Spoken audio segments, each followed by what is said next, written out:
Alléluia. Amen. Donc aujourd'hui, et certainement dimanche prochain, je vais enseigner sur le thème « Qu'est-ce que la foi ?»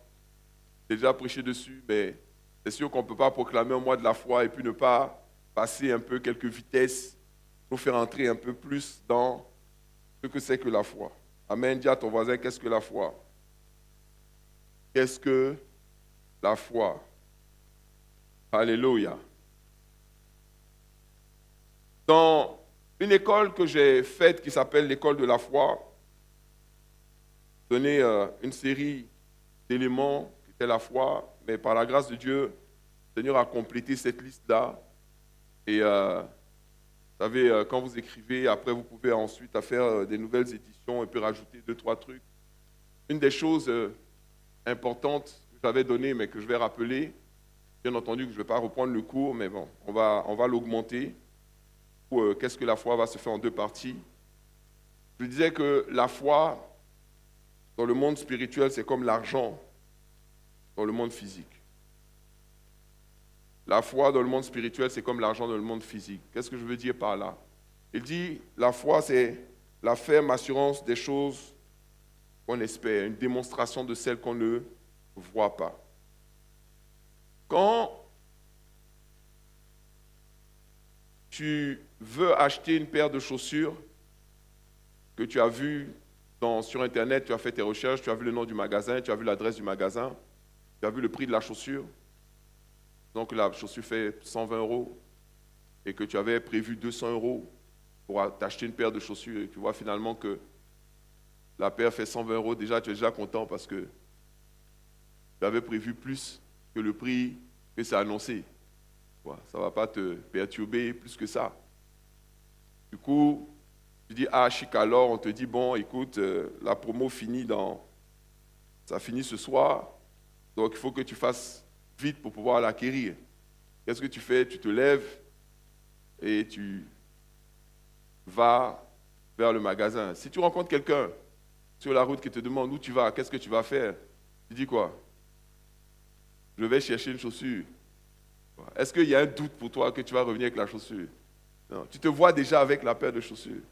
C'est-à-dire qu'en fait, quand tu as constaté que dans ta poche, tu avais suffisamment pour acheter la paire de chaussures, quand tu as vu le prix, tu as vu la chaussure déjà à tes pieds. Tu as la ferme assurance de la paire de chaussures que tu espères. Et puis tu as même la démonstration du fait que tu ne vois pas encore la paire sur tes pieds, c'est que tu as l'équivalent de son prix dans ta poche. Et quand tu vas, tu dis, je vais chercher ma chaussure. Et quand tu arrives dans le magasin, quand on te demande, qu'est-ce que vous voulez? Tu dis, je veux telle paire. On te dit le prix, tu payes, tu prends la paire, tu retournes. Il n'y a rien qui t'a perturbé, il n'y a rien qui t'a fatigué. Par contre, si tu n'avais pas 200 € mais que tu avais 100 €,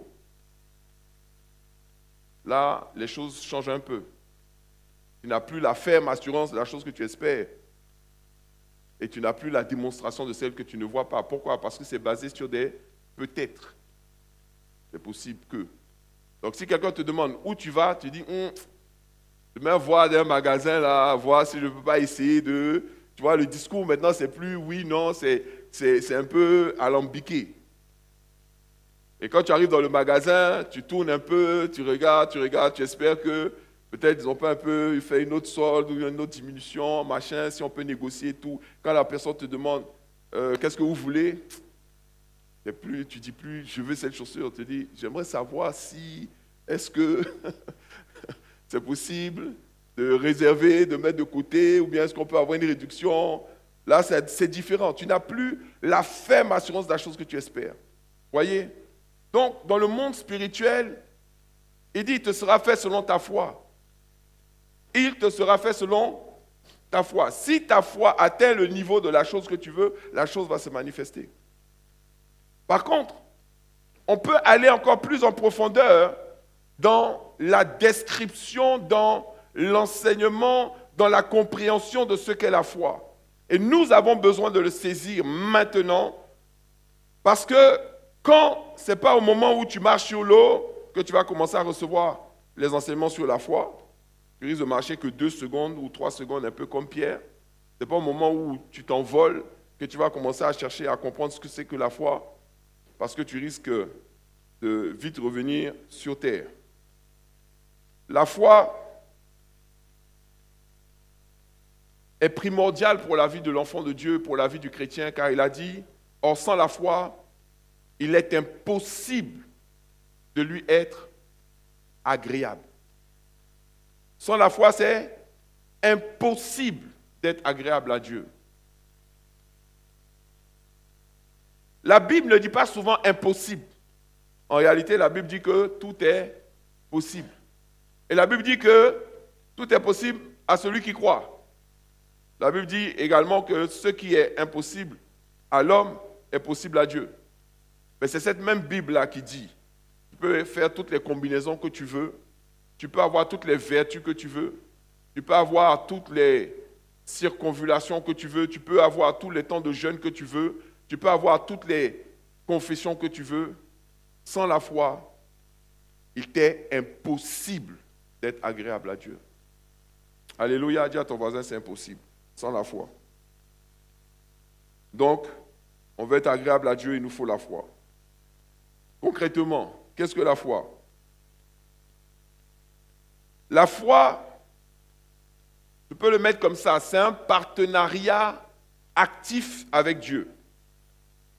Partenariat actif. Tu sais pourquoi?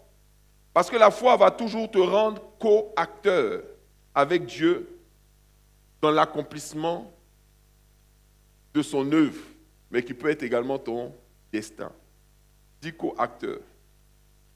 Vous savez, moi, ce que j'aime bien avec l'industrie du cinéma, c'est que l'industrie du cinéma propulse des stars, propulse des gens, et ces gens-là qui deviennent presque des demi-dieux sur la terre sont des acteurs.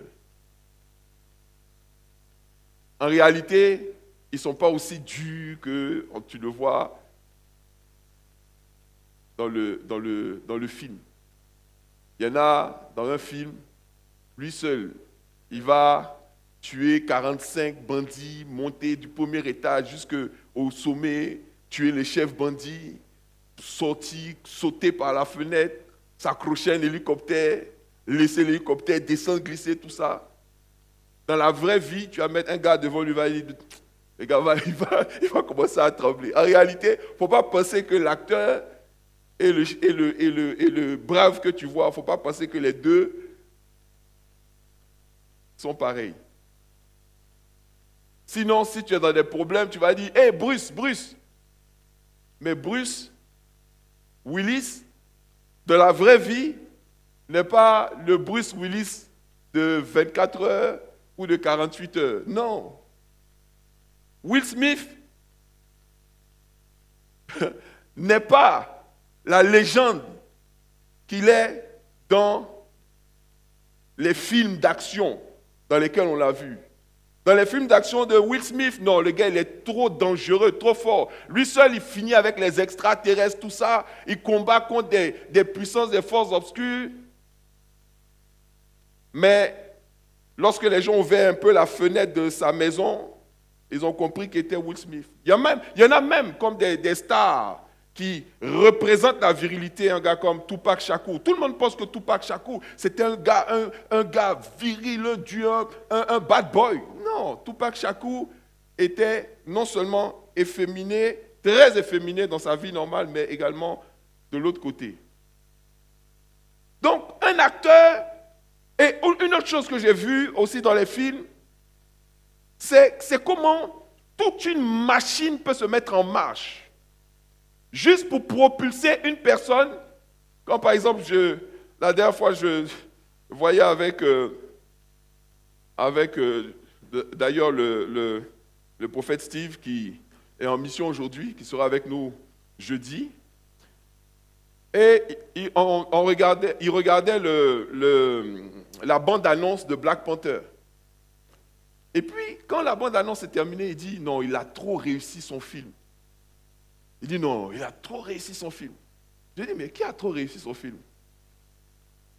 Le roi du Wakanda, là, comment il s'appelait, le Black Panther. Après, il est décédé, malheureusement. Pardon?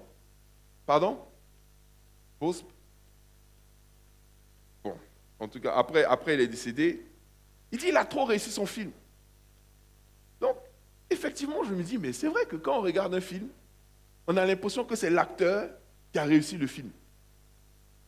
Donc ça veut dire que si c'est lui qui a réussi le film, c'est lui qui a choisi les musiques du film, c'est lui qui a écrit les discours, c'est lui qui a écrit le scénario, c'est lui qui tenait la caméra pendant en même temps qu'il jouait, c'est lui qui a réalisé les cascades.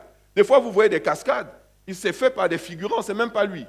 C'est-à-dire qu'il y a toute une machine qui se met en marche, il y a toute une puissance financière qui est derrière. Des fois, c'est un film qui vaut 20 millions de dollars, d'autres films valent 400 millions de dollars. Le gars n'a même pas 1 million. Mais on va mettre une machine de 400 millions de dollars rien que pour pouvoir réaliser un film. Et puis, à la fin, on dit, non, tu as vu le dernier film tu vois, je ne sais pas moi, de telle personne. Mais ce n'est pas son film. C'est un acteur. C'est un acteur. On lui a simplement demandé de venir et puis de dire 2 mots, 2 phrases. Et puis, à la fin, qui récolte la gloire, qui récolte les lauriers, c'est lui. Il prend tout. Les caméramans, on ne les voit pas, on ne les connaît pas. Le réalisateur même, celui même qui a réalisé le film, le maître d'œuvre, le chef d'orchestre, des fois même, on ne le voit même pas. C'est-à-dire que les connaisseurs du cinéma qui m'ont dit, qui est le réalisateur? Qui a écrit le scénario? Qui a écrit les discussions entre, vous voyez, les choses, les dialogues? Qui a sélectionné? Même les figurants sont sélectionnés par des gens. Même l'habillage même du film, c'est la manière dont les gens s'habillent. C'est un film, c'est une industrie. Mais à la fin, on ne retient qu'une seule personne, qui? L'acteur principal. Ou si le second rôle s'est très bien débrouillé, on va dire, ah non, on va dire le film de... C'était Will Smith et puis l'autre là, avec le comédien Bad Boys, là, c'est quoi? Et puis Martin, ah non, les deux là, ils sont trop forts. Mais ce qu'il y a derrière, ils ont fait plus de travail qu'eux.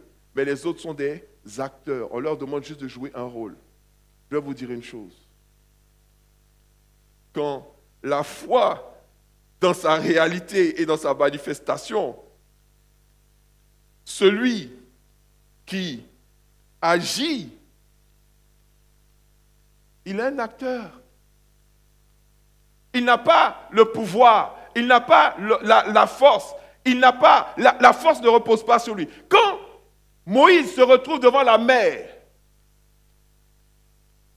il se retrouve devant la mer, il a derrière lui les soldats de Pharaon. Le premier même qui flippe, c'est lui. Parce qu'il dit, si Pharaon met la main sur lui, il est foutu. Il ne va pas massacrer les Israéliens. Ils vont dire, oh non, c'est Moïse qui nous a trompés. Moïse, déjà même, dès le premier échec, ils lui ont dit, mais nous, on était tranquilles à la maison. On mangeait les concombres, les salades. Ils ne se sont même pas rappelés qu'ils étaient des esclaves. Qui t'a demandé de venir nous libérer? Qui t'a demandé? On était là, on était tranquilles. Après, ils ont vu Moïse agir. Mais à chaque fois qu'il agissait, quand Dieu lui dit, va dire à Pharaon ceci, est-ce que c'est lui qui a préparé la plaie? Est-ce que c'est lui qui a fait intervenir les forces spirituelles ou cosmiques ou machin pour que l'eau se transforme en sang? Non, on lui a simplement demandé de faire quoi? De jouer un rôle. Oh, je ne sais pas si je parle à quelqu'un. Et on lui a simplement demandé de jouer un rôle. Et lui, il exécute, il joue le rôle. Il vient et dit, Pharaon, laisse partir mon peuple. Il dit, mais pourquoi tu viens, tu me parles comme ça? Il dit, non, c'est le Dieu qui m'a appelé, qui m'a dit de te dire. Donc lui, il est un acteur. Il est un acteur, on ne va pas dire qu'il est un figurant. Tu sais, il y a des figurants aussi dedans. Et puis il y a des bandits aussi dedans. Mais il y a l'acteur. Dieu te dit, est-ce que tu es prêt à mettre ton visage sur mon film, sur ma réalisation? Parce qu'à la fin, qu'est-ce que les gens disent? Moïse a ouvert la mer. Non. Moïse n'a pas ouvert la mer. Moïse est l'acteur qui a levé le bâton comme Dieu lui a demandé de lever le bâton. Mais la mer, là, comment ça s'est ouvert? C'est Dieu qui a agi. Moïse n'a aucun impact, même un ruisseau, il ne peut pas ouvrir. Parce que si c'était le cas, il allait pouvoir ouvrir des mers, des ruisseaux, il allait plus jamais prendre un bateau encore dans sa vie. Alléluia. Mais Dieu lui a simplement dit, je m'apprête à faire un miracle que le monde n'a jamais vu, que l'oreille n'a pas encore entendu. Mais j'ai besoin d'un acteur. Est-ce que quelqu'un est prêt à devenir un acteur pour Dieu? Alléluia. Je vais vous dire, dans les films, le vrai patron du film, c'est le réalisateur. Ce n'est pas l'acteur. Et dans les films, je vais vous dire une chose, il arrive des fois un moment où le réalisateur trouve son acteur. Quand tu regardes sur les 10 films que le réalisateur a réalisés, il y en a 9 avec le même acteur. C'est comme si, à chaque fois qu'il veut faire un film, il adapte son film à l'acteur qui lui plaît. Généralement, quand c'est une femme, on dit c'est sa muse.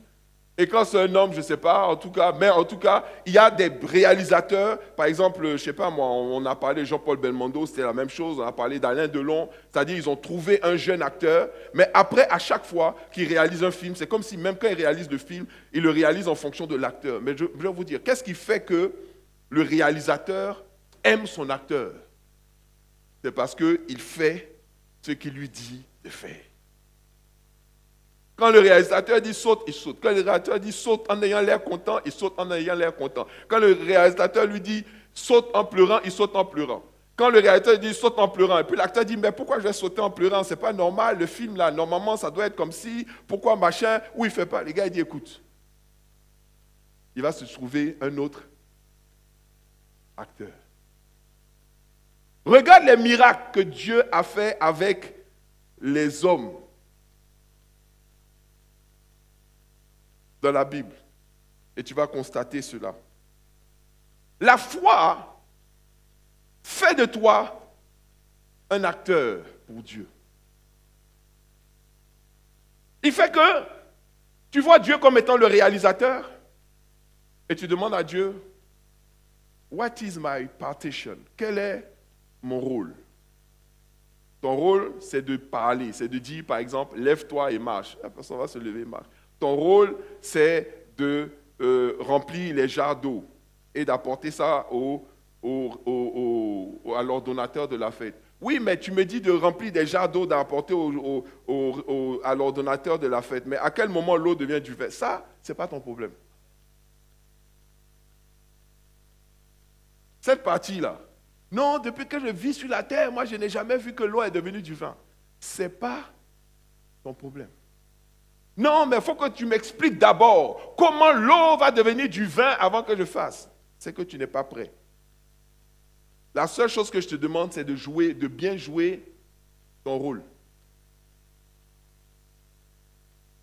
Prends la jarre, mets l'eau, va donner à l'ordonnateur. Le reste du processus, c'est moi qui m'en occupe. Amen.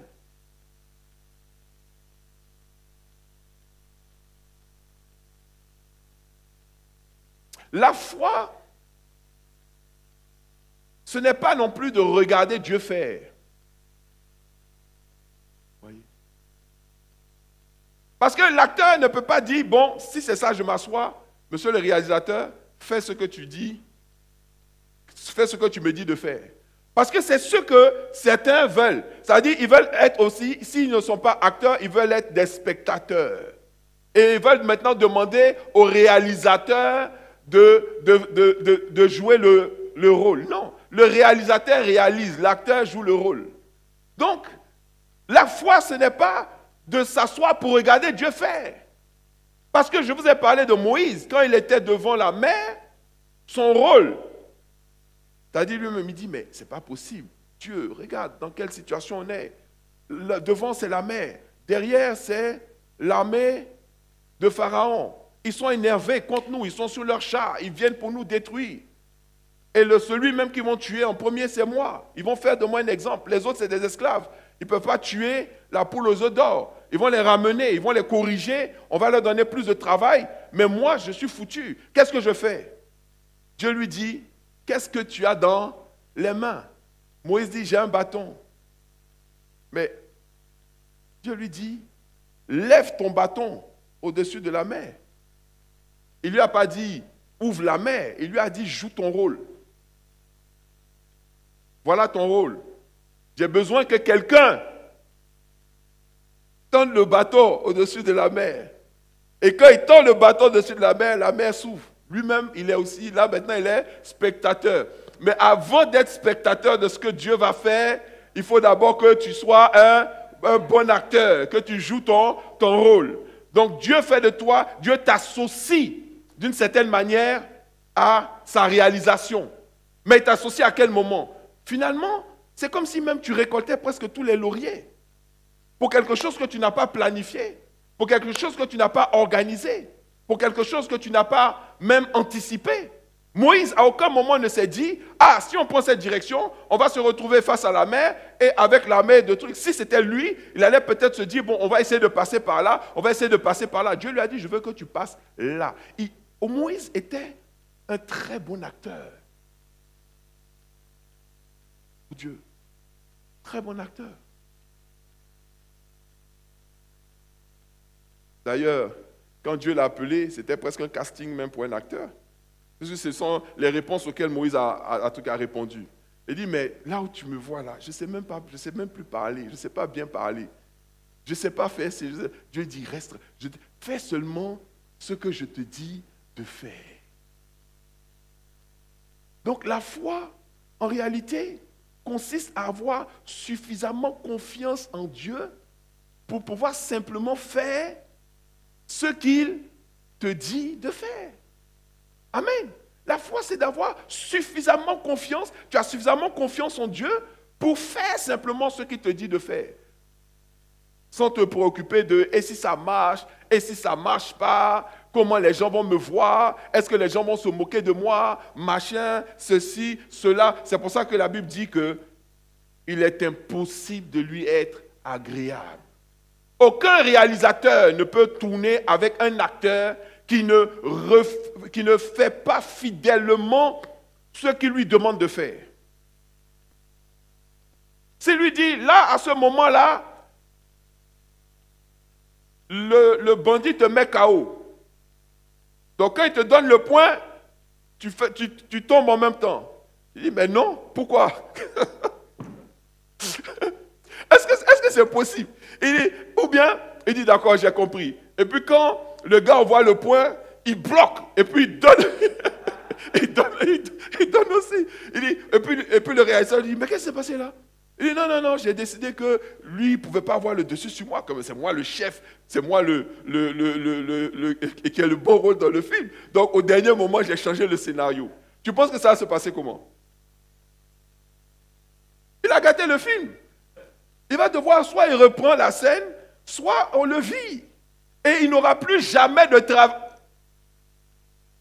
Il n'aura plus jamais de travail dans l'industrie du cinéma. Tous les réalisateurs vont se passer le mot que lui, il en fait à sa tête. Et que tu commences un film avec lui, tu n'es pas sûr de terminer.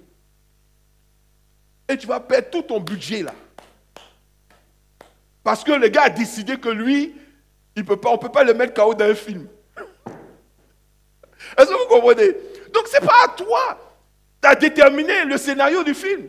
Ce n'est pas toi qui vas dire quand est-ce que tu vas prendre le coup, quand est-ce que tu vas rendre le coup, à quel moment tu vas te lever, à quel moment tu vas coucher, te coucher. Le réalisateur te dit reste couché. Tu restes couché. Attends, ce n'est pas le moment. Pas dire oui, mais on a compté, normalement on compte jusqu'à 10. Tu dis mais on a 8. Il dit je veux que tu te lèves à la dernière seconde. Pourquoi? Parce que ça met de l'effet dans le film. On dit 1, 2, 3, 4, 8, 9, 10, oh non, non, oh! Et puis donc, en même temps, les gens, tu vois, ça donne encore plus de force dans le film. Les gens crient, oh! Pourquoi? Parce que c'est la dernière seconde. Dieu, il veut pas, des fois, il ne veut pas simplement te faire gagner. Comme la Bible dit, il veut te faire quoi? Triompher. Donc, il peut même attendre à un moment où tous les yeux sont fixés sur toi pour dire, mais c'est fini comme ça, c'est fini, c'est fini. Le brave est mort, c'est fini. Et puis à la dernière seconde, il agit. Mais toi, tu as la foi. La foi, c'est quoi? C'est que tu es sûr qu'il agira. 7 fois le juste tombe. 8 fois il se relève. Alléluia. Tu vois, c'est une grâce de pouvoir être dans un partenariat comme ça avec Dieu. Parce qu'un bon film, c'est un bon réalisateur et un bon acteur. C'est pour ça que la Bible dit, si vous êtes docile, vous mangerez les meilleures productions du pays. Parce qu'à chaque fois que Dieu va vouloir de quelqu'un pour pouvoir agir, il va te trouver. Je vais vous dire, prenons l'exemple de David. David, c'était un bon acteur. C'était un bon acteur. Vous croyez que c'est la dextérité de David, la puissance de David qui a tué Goliath? Franchement, moi je vais vous dire, tu peux émettre tous les doutes que tu veux, remuer ta tête dans tous les sens. Moi je vais te dire, David a tué Goliath avec la première pierre qu'il a lancée. Il n'y a pas eu 2 fois ni 3 fois. Il allait à la rivière, il a pris 5 pierres. Mais il n'a pas eu besoin de 5 pierres pour tuer Goliath. La première pierre, et puis je vais vous dire, la pierre n'a pas juste tapé Goliath. La pierre est rentrée dans le front de Goliath. C'est rentré dans sa tête. C'est comme si un doigt était venu appuyer. Même un pistolet ne fait pas ça. Le casque de Goliath était un casque qui pesait 60 kilos. Sa lance pesait près de 80 kilos. Goliath faisait plus de 3 mètres. Explique-moi comment un lance-pierre, un caillou, peut le tuer de manière instantanée. Dieu a dit, moi j'ai besoin de quelqu'un qui va juste venir se mettre devant lui et qui va dire, toi tu viens contre moi. Mais il était un formidable, il était un formidable acteur. Tu viens contre moi avec, d'abord il a d'abord crié, mais qui est cet incirconcis pour parler de la sorte du Dieu d'Israël? Silence en même temps dans le coin. Suspense à son paroxysme. Saül qui dit, mais qui a dit ça? Et c'est David. Le film commence. Même le ciel même est bréché. Écran géant. 4DX.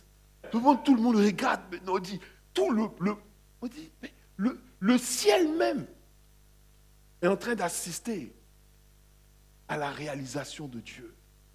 Le chef bandit, il remplit toutes les caractéristiques. Il est immense, il est costaud, il est gigantesque, il fait peur, il est musclé, il a une grosse voix, il a déjà intimidé tout le monde. Et puis maintenant, le brave arrive. Puis même Goliath même regarde. Il dit, mais c'est qui parle là-bas? Saül dit, mais David, dans mon armée, il y a des gens qui sont plus forts que toi. Des gens qui sont rompus à la guerre, qui ont suivi tous les entraînements. Ils ont passé leur grade de capitaine, colonel, généraux. Maintenant, il y a des généraux dans mon armée. Ouais, où sont les généraux là? Ils ont peur. Parce qu'eux, ils veulent pas être des acteurs. Ils veulent faire valoir les armes, la connaissance, les équipements qu'ils ont. Dieu n'a pas demandé un combattant, il a demandé quelqu'un pour se présenter devant lui pour lui. Ça, il dit, bon, ok, j'ai entendu que tu vas aller le combattre. Prends mon équipement. David a flanché un peu, il prend l'équipement. Lui-même, il voit qu'il est ridicule. Parce que ça, il était plus costaud que David. Ça le flottait, ça le gênait dans ses déplacements, tout ça. Dieu dit, je ne veux pas de ça.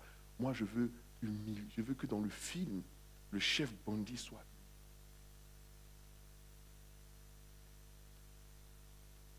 Donc, il laisse l'armure, il va à la rivière, il prend 5 pierres, il prend sa fronde. Et à ce moment, il voit Goliath qui lui dit, mais c'est lui là qui va me combattre. Vous n'avez rien trouvé de mieux que de m'envoyer un petit gamin. Là, Dieu lui dit, sort maintenant le deuxième dialogue.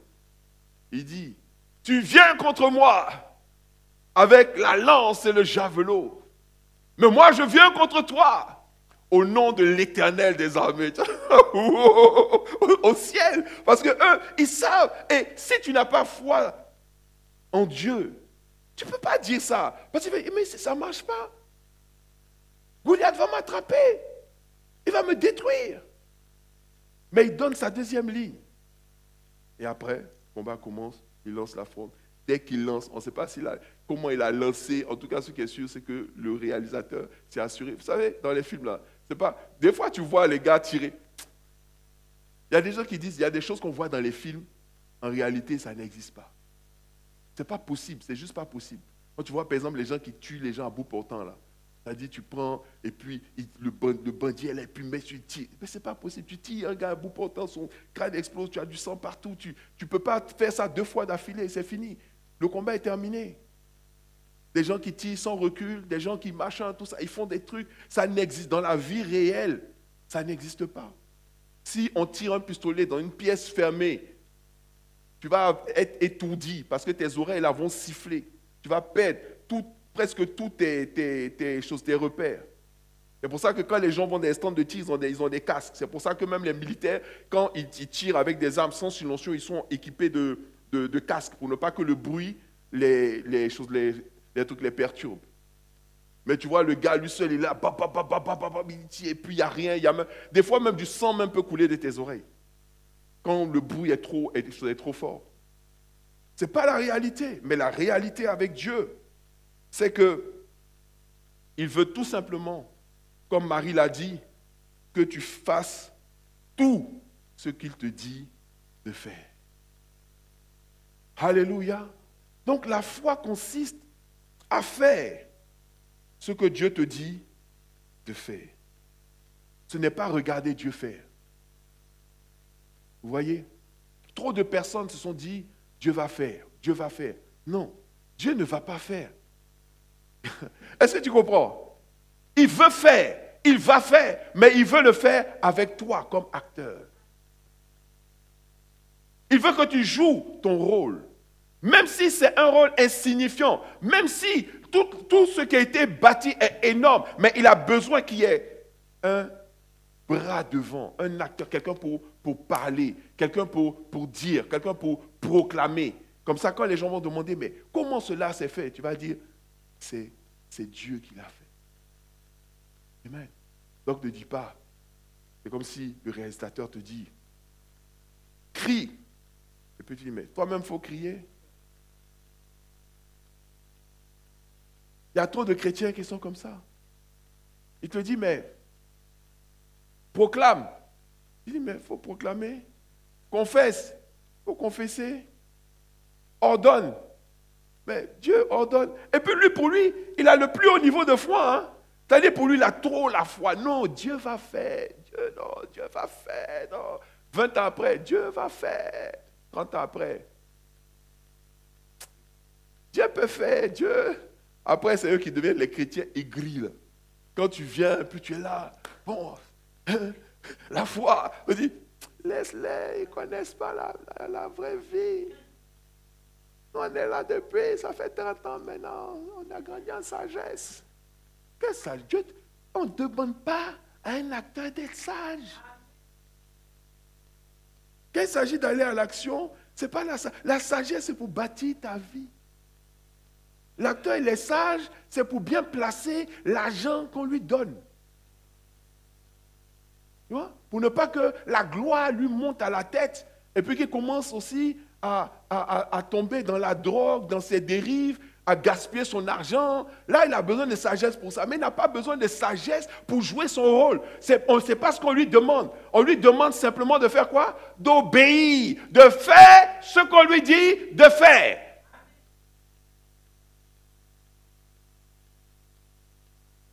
Voilà la foi.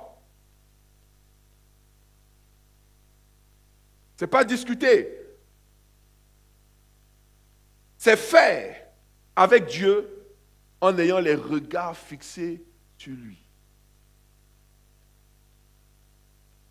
Deuxièmement, il n'est pas si loin que ça. La foi, c'est obéir à la parole de Dieu. Vous savez pourquoi? Parce que la foi n'est pas une émotion. Il y a des gens qui confondent la foi avec l'émotion. La foi n'est pas une émotion. C'est pas « je sens de le faire ». J'ai envie de le faire. Dieu dit, bon, remplis la jarre d'eau, va donner autre. Ah, j'aime pas trop cette manière-là. Est-ce que c'est pas mieux on utilise une baignoire? Non, je sens où. Il y a déjà, non, je ne le sens pas, je ne le sens pas. On te demande pas de sentir. Est-ce que tu comprends? La foi, ce n'est pas une pensée positive non plus. C'est pas bon. Quand je vais y croire, je vais faire. Quand je vais y croire, je vais faire. Et puis tu te persuades. Donc je pense, et je vois, je pense. Non, on ne te demande pas de penser. Alléluia. On te demande de faire quoi? D'obéir. C'est tout. Ne te demande pas de penser. Laisse la pensée là à Dieu. Lui-même, il dit, mes pensées ne sont pas vos pensées. Donc, si tu veux, avec ta pensée, comprendre la pensée de Dieu, tu ne vas jamais comprendre. Donc, tu ne cherches pas à rentrer dans un système de pensée. Même si tu dis à Dieu, Seigneur, explique-moi. Même, il ne va même pas arriver au 1/10. Tu vas dire, non, c'est bon, c'est trop pour ma tête. C'est bon.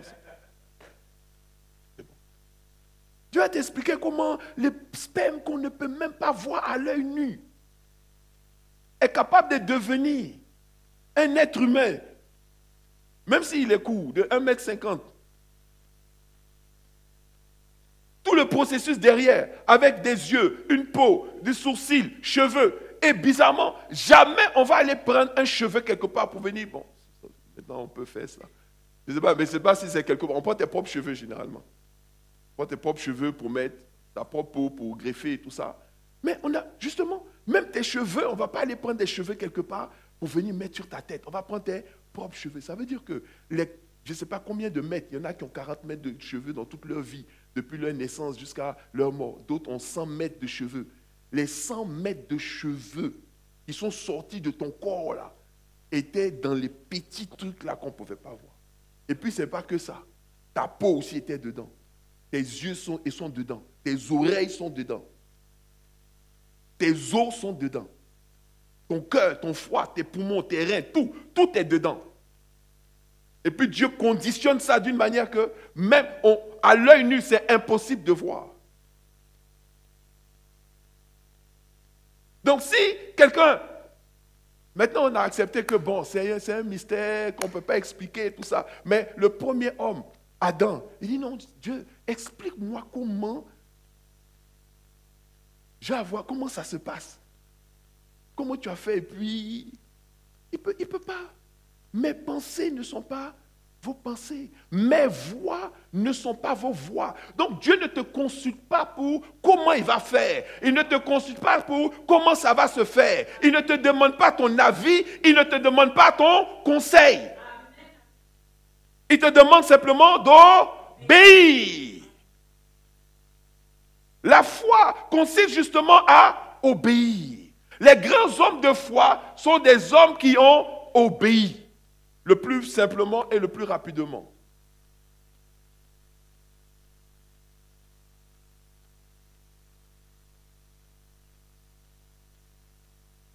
Ce que Dieu dit,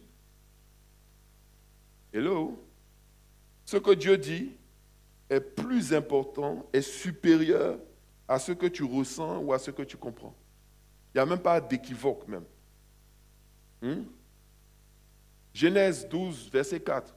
Abraham partit comme l'Éternel le lui avait dit. Il ne lui a pas dit, mais explique-moi comment. Dieu, attends. Dieu lui dit, va-t'en de la maison de ton père vers un pays que je te donnerai. Donc, on ne lui a pas donné le pays, on ne lui a pas donné le plan ni la photo. Il dit, je rendrai ton nom grand. Attends. Moi, j'ai 75 ans, j'habite chez papa, maman. Comment tu vas faire pour que moi, Abraham, 75 ans, je n'ai pas d'enfant, j'habite chez papa. Comment mon nom va devenir grand? À tel point que au Kenya, quand on dit Abraham, on sait c'est qui. En Ouganda, on sait qui est Abraham. En Chine, on entend parler d'Abraham. Les Américains signent les accords d'Abraham avec les pays arabes. Le monde entier sait qui est Abraham. Mais comment tu vas faire pour que Abraham, qui est chez papa, maman, à 75 ans, j'attends mon héritage. Je dis 75 ans. Abraham était beaucoup plus vieux que moi quand il a commencé. D'accord, bon, ok, donc ça c'est premier, je vais rendre ton nom grand. Je ferai de toi une...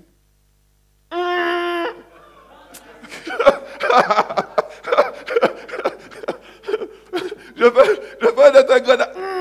Attends, non. Vraiment, même si on dit qu'on peut blaguer quelqu'un comme ça.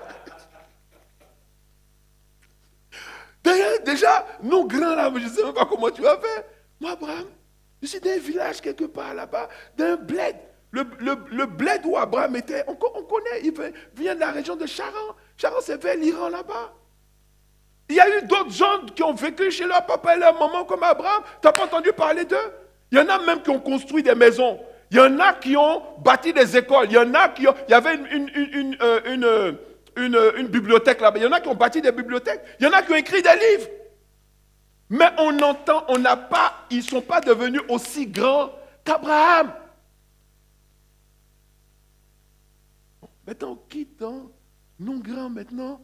On arrive maintenant dans multitude de nations. Mais je suis marié depuis l'âge de 45 ans au moins. Même 45 ans, quand tu te maries, on dit tu es déjà vieux. 75 ans, je n'ai même pas un enfant. Ma femme qui est là, on a déjà essayé. Au moins 2000 fois. Donc, pourquoi? Donc, c'est quand on va aller là-bas, c'est là, ça va marcher, ou bien c'est comment ça se passe? C'est quoi? C'est l'eau qui dit qu'ici qui est maudite, ou bien c'est le pays qui ne va pas? Est-ce que vous comprenez? Comment une nation va sortir de moi? Comment un pays entier va sortir de moi? Alors que je ne peux même pas avoir un bébé. On s'arrête là. Mais regardez la suite. Abraham fit quoi? Partit comme l'Éternel le lui avait dit. Il a fait quoi? Il a obéi.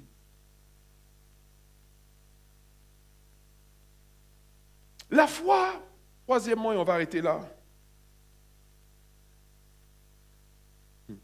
Et si on arrête là, je ne sais pas. Hein? Bon, je pense qu'on va pouvoir finir l'enseignement. La foi, donc, c'est quoi? C'est une force spirituelle. C'est moi. La foi est une force spirituelle. Et pas seulement spirituelle, c'est une force spirituelle vivante. Elle vit, la foi respire, la foi mange, la foi grandit. Je vous ai dit, la foi voit, la foi entend. La foi est vivante. La foi est vivante. La foi se muscle. La foi s'engourdit. Tu peux avoir une grande foi aujourd'hui et puis avoir une petite foi demain. Parce que la foi vit, la foi est vivante, elle est dynamique. La foi ne vient pas de la tête, mais du cœur. La foi vient de l'esprit de l'homme. La foi ne vient pas de la tête. C'est pour ça que ce n'est pas avec tes yeux physiques, avec ton cerveau humain, avec tes sens humains que tu peux grandir dans la foi. Tu grandis dans la foi quand ton homme intérieur, l'homme esprit grandit et se développe. Elle arrive à faire quoi? À capter la puissance de Dieu. Parce que c'est ton esprit qui est en contact avec Dieu. Ça agit comme un fil, un conducteur. Ça agit comme un aimant. La Bible dit, c'est avec le cœur qu'on croit. Romains chapitre 10, verset 10. Qu'est-ce qu'il dit? Romains 10, 10. Romains 10, 10. Il dit,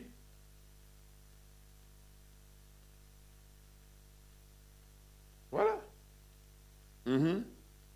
Et c'est en confessant de la bouche qu'on parvient au salut selon que dit l'Écriture. Amen. Moi, j'aime bien la version King James. Comme je vous ai dit, bon, moi, je prépare souvent mes messages en anglais. Amen. Bon, de toutes les façons, c'est avec le cœur, amen, que l'on croit. Luc, chapitre 8, versets 43 à 48, quand on voyait par exemple la femme qui avait la perte de sang, elle le touche d'une certaine manière parce qu'elle le touche avec foi. Quelqu'un m'a touché, parce que la personne ne m'a pas touché physiquement. La personne m'a touché, voilà, avec son cœur. Alléluia, avec son esprit. Quelqu'un m'a touché avec son esprit. Amen. J'ai changé de langue. Bon, allez, on continue.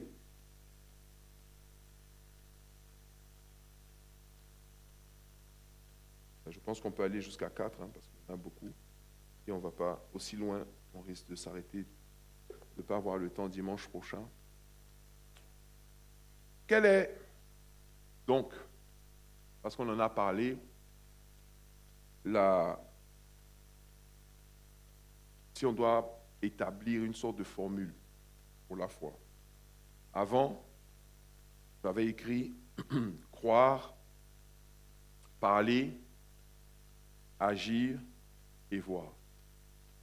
OK? Mais bien entendu, on évolue, on grandit. Et par rapport à ce que je vous ai dit les précédents dimanches sur la foi, il faut voir. Donc, comment ça se passe? Tu vois avec ton cœur, ok?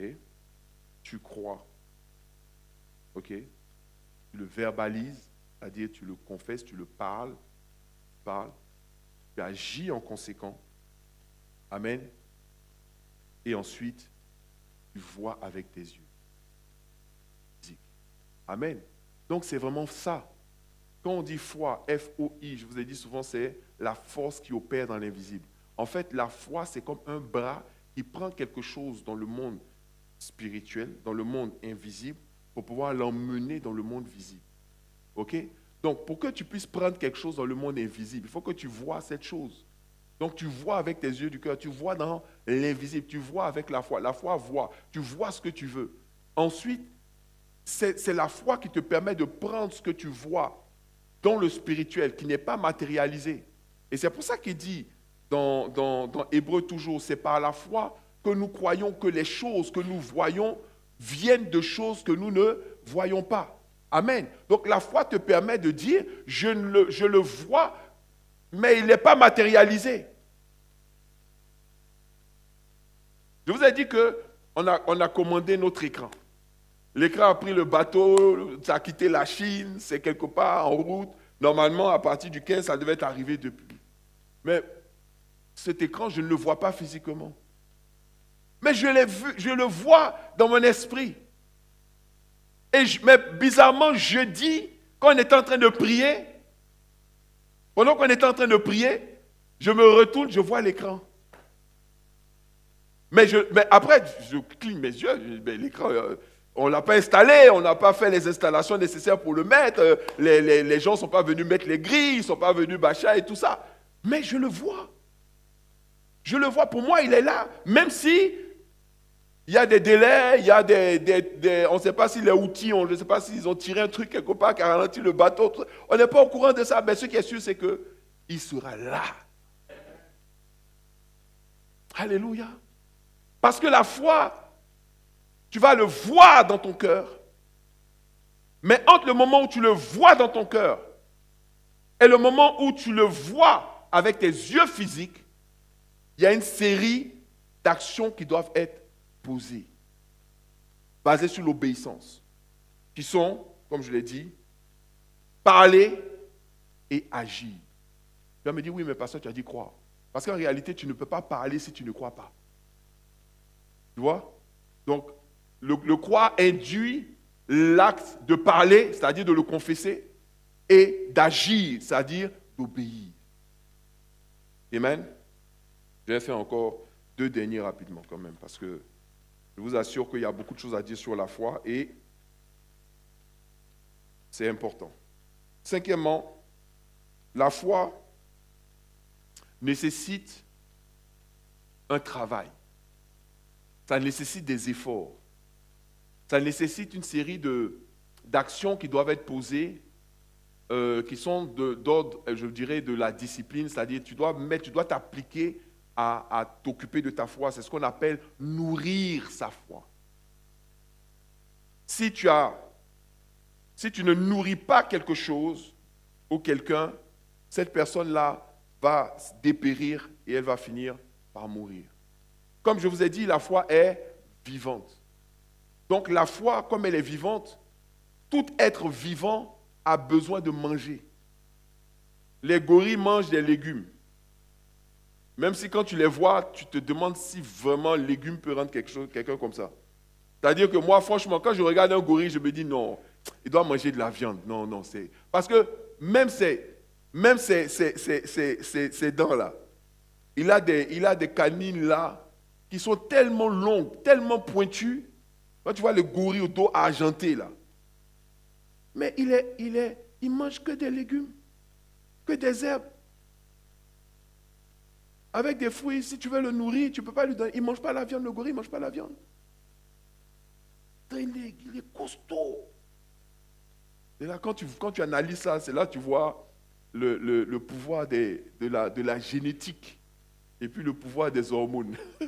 Parce que voilà un truc qui ne mange pas de viande. Il peut manger 80 kilos. Mais par contre, les animaux qui sont imposants, c'est comme l'éléphant. L'éléphant ne mange pas de viande.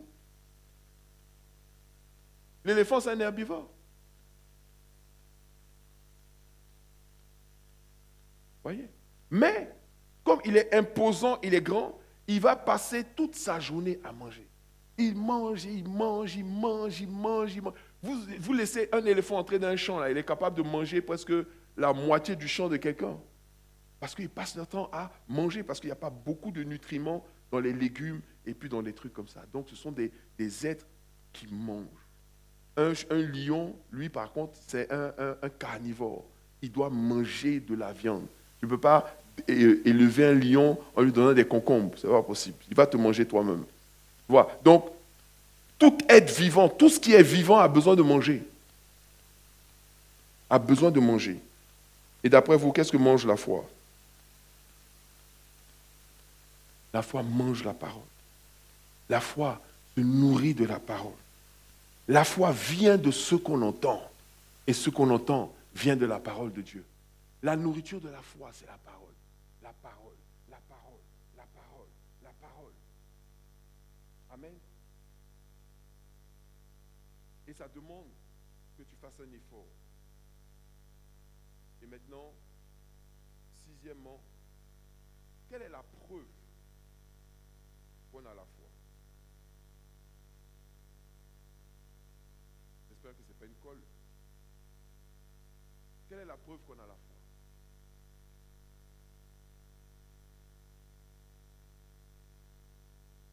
La preuve qu'on a la foi, c'est le repos. C'est la paix. Amen. La preuve que tu as la foi, c'est la paix. Je vous ai dit, la foi, c'est l'opposé de la peur. Quand tu as peur, tu paniques. Quand tu as peur, tu es troublé. Quand tu as peur, tu n'as pas la paix. Est-ce que quelqu'un m'entend aujourd'hui? Quand tu as peur, qu'est-ce que Job dit dans Job chapitre 3, verset 25? Il dit, ce dont j'ai peur, c'est ce qui m'arrive. Ce que je crains, c'est ce qui m'atteint. Je n'ai plus de paix. Le trouble s'est emparé de moi. Ça veut dire qu'il a peur. Or, tu ne peux pas avoir peur et avoir la foi en même temps. Je vous ai parlé de celui qui a suffisamment d'argent pour aller acheter sa paire de chaussures. Quand on lui demande, tu vas où? Il n'a pas peur de dire, je vais chercher ma paire de chaussures. Il ne dit même pas, je vais acheter une paire. Il dit, je vais chercher ma paire. Il est en paix. Il est en paix. Il est déjà, il sait, il a la ferme assurance. Quand on dit ferme assurance là, c'est la paix. Quand tu as la ferme assurance, ça veut dire que tu tiens déjà la chose que tu veux. Donc tu n'es plus dans le doute, tu n'es plus dans le trouble. Tu vois? Quand la foi est manifestée, la paix en même temps, c'est là donc la preuve que tu as la foi. Le repos de Dieu, le repos, est la preuve qu'on a la foi. Amen.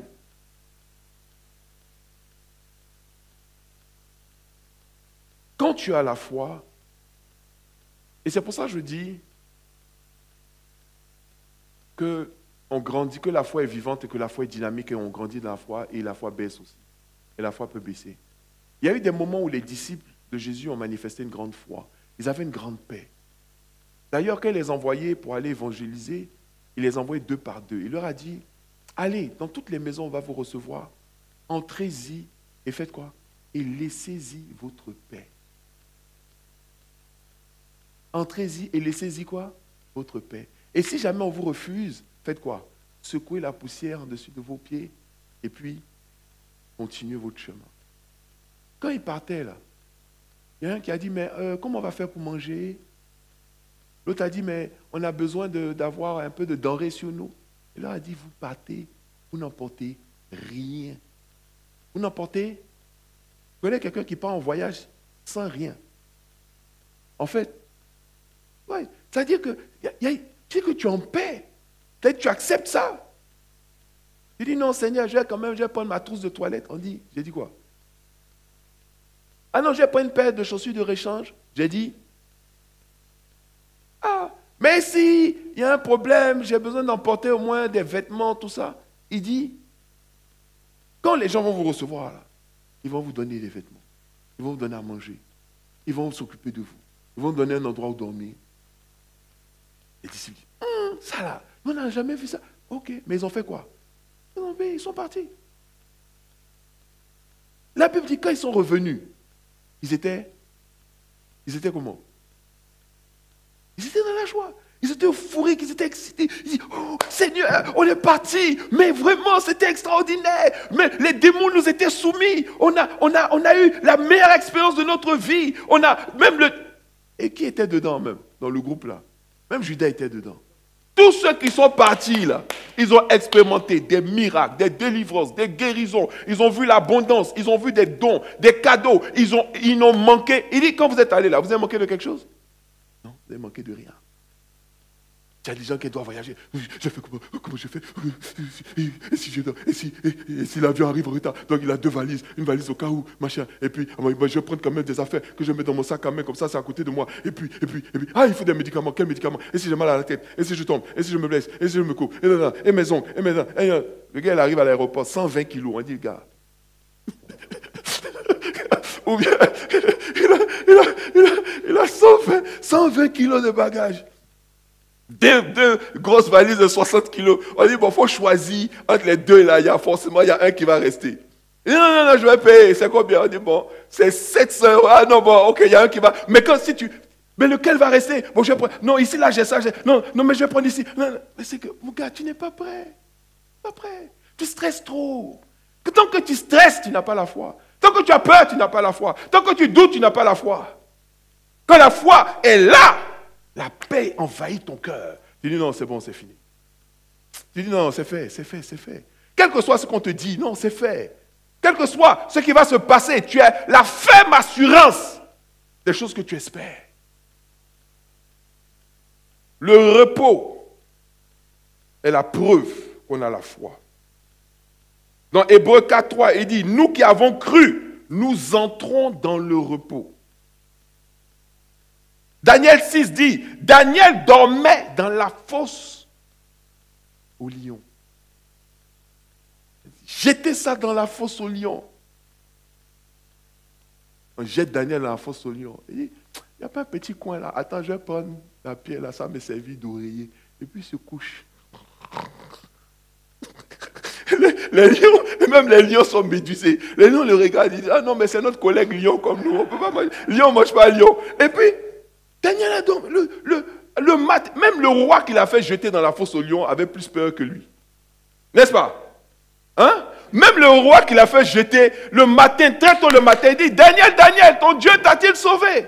Daniel dit, vis en paix, mon roi. Alléluia. J'ai dit, même pas une seconde, Daniel est sorti. Il fait de sortir tout de suite. Il a fait sortir Daniel de la fosse au lion. Il dit, bon, maintenant, les 250 qui ont manœuvré pour pouvoir mettre Daniel dans la fosse au lion, là, hein, amenez-les-moi. Amenez. La Bible dit qu'ils n'étaient même pas encore rentrés. Quand on les jette là, le gars n'atterrit même pas au sol. Le lion a déjà commencé à le manger en l'air. Alors que Daniel il est rentré dans la fosse, il est ressorti. Meshach, Shadrach, Abednego, dans la fournaise ardente. Bon, les gars, c'est comment? Oh, il ne peut pas réduire un peu la température. Il fait un peu chaud quand même. Oui, c'est vrai, j'avoue qu'il fait chaud, mais bon, on est là quelque temps. Après, tu vois Jésus qui dit, oh Seigneur, comment tu vas? Et les gars, ils sont tranquilles. Ils sont tranquilles dans la barque. Et pour ça, je dis, il y a des moments, ta foi est haute. Les disciples, quand ils revenaient, ils étaient contents. Mais après, Jésus lui a dit, bon, maintenant, il est temps de passer à un autre niveau, n'est-ce pas? Ils montent dans la barque. Au moment où ils sont dans la barque, petit vent souffle. Il est là, on est mort, il y a une tempête. Qu'est-ce qui se passe? Pendant ce temps, Jésus fait quoi? Il dort. Il dort au milieu de la tempête. Il dort au milieu de la tempête. Les disciples commencent à paniquer. Mais si il ne fait rien, on va tous mourir ici. Mais pourquoi il nous en... Mais regarde tout ça, on va mourir. Et puis ils disent, Seigneur, mais ne vois-tu pas qu'on est en train de périr? J'ai dit, mais parlez de quoi? C'est pas vous qui disiez tout à l'heure que non, les démons vous étiez soumis, vous entrez dans la maison des gens, les gens bénissaient, vous viviez, vous étiez tranquille. Personne n'a dit comment j'ai payé mon resto, comment j'ai payé ma maison. Personne n'a dit ça. Là maintenant vous me parlez un petit vent comme ça. Il dit, vent, calme-toi, silence. Tempête. Chut. Bon, homme de peu de foi. Puis il va se coucher, il dort. Il dort. Le repos. Rentre dans le repos. Ou prie jusqu'à ce que tu rentres dans le repos. Il dit, regardez, les oiseaux du ciel. Ils ne sèment ni ne moissonnent. Et pourtant ils mangent. Regardez les fleurs des champs. Même dans toute leur gloire, elles n'étaient pas mieux vêtues. Elles étaient mieux vêtues que Salomon dans toute sa gloire. Les fleurs des champs sont mieux vêtues que lui. Rentre dans le repos. C'est la meilleure preuve que tu as la foi. C'est de dire à Dieu, j'ai tellement confiance en toi que cette chose-là ne va pas m'empêcher de dormir. Cette chose-là ne va pas m'empêcher de dormir. Cette chose ne va pas m'empêcher de vivre. Cette chose ne va pas m'empêcher d'avancer. On va se lever, on va prier le Seigneur. Alléluia.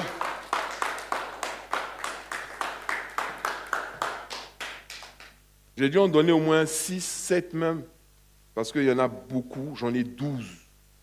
Qu'est-ce que la foi? 12 choses que la foi est ou que la foi n'est pas.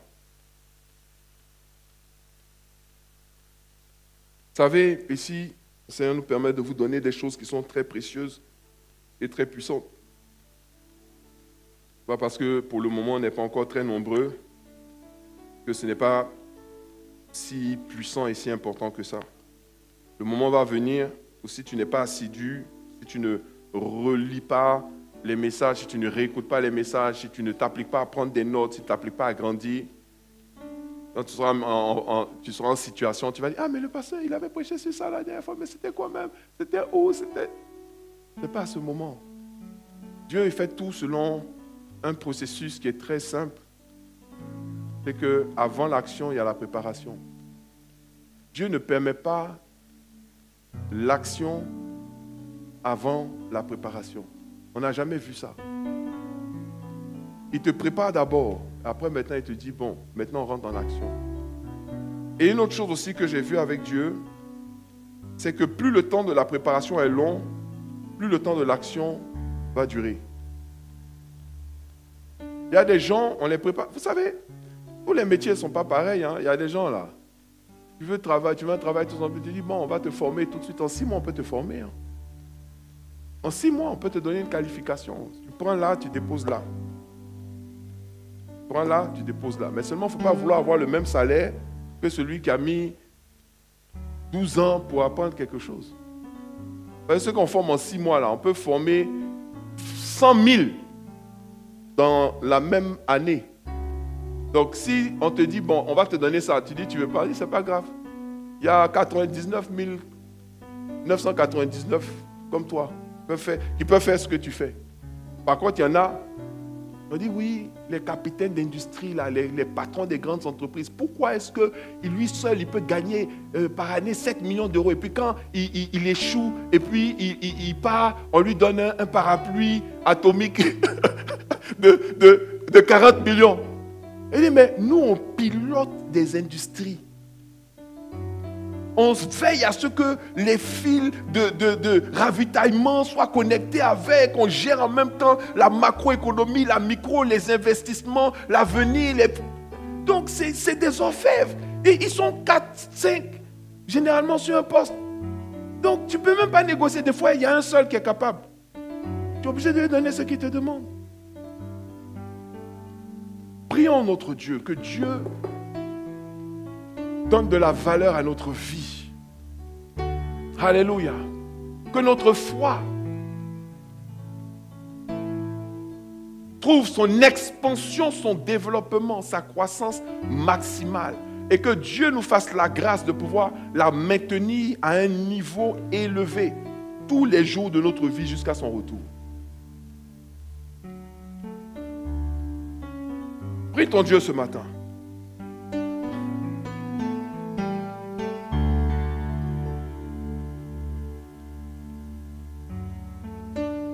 Prie ton Dieu ce matin. Prie ton Dieu ce matin.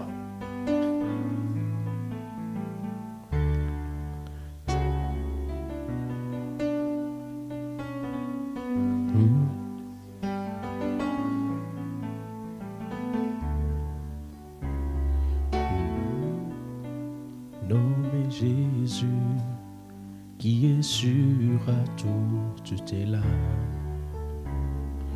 Ne t'inquiète de Alléluia. rien.